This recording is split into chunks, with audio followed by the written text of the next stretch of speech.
सबसे पहले मैं गिलगित बल्तिस्तान के गयूर अवाम को जश्न आज़ादी गिलगित बल्तिस्तान की मुबारकबाद देता हूँ और साथ जंग आज़ादी गिलगित बल्तिस्तान के शोधा और गाजियों की आज़ादी के लिए की जाने वाली खदमात पर खिराज तहसीन पेश करता हूँ, जिनकी अजीम कुर्बानियों की बदौलत आज हम आज़ाद फ़ज़ा में सांस ले रहे हैं और आज़ादी की नियामत से लुत्फ़ अंदोज़ हो रहे हैं।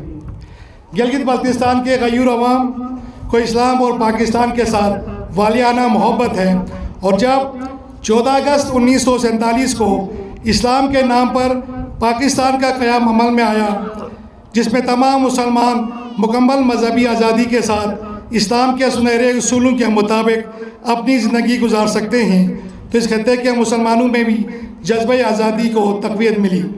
इंशाअल्लाह आगे भी सब मिलकर गिलगित बल्तिस्तान की तरक्की और खुशहाली के लिए इक़दाम उठाएंगे ताकि आज़ादी और तरक्की के सम्राट से अवाम मज़ीद मुस्तफ़ीद हो। आखिर में मैं एक दफ़ा फिर तमाम शहदा और गाजियों को गिलगित बल्तिस्तान की आज़ादी के लिए उनकी लाजवाब कुर्बानियों पर खिराज तहसीन पेश करता हूँ। पाकिस्तान जिंदाबाद, गिलगित बल्तिस्तान पाइंदाबाद। शुक्रिया।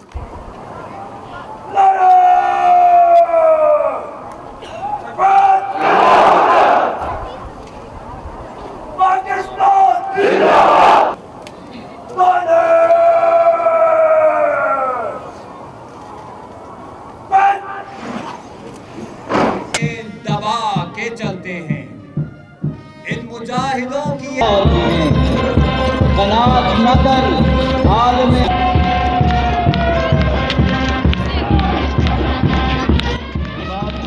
निशान-ए-हैदर का फकर सीने पर सजाए।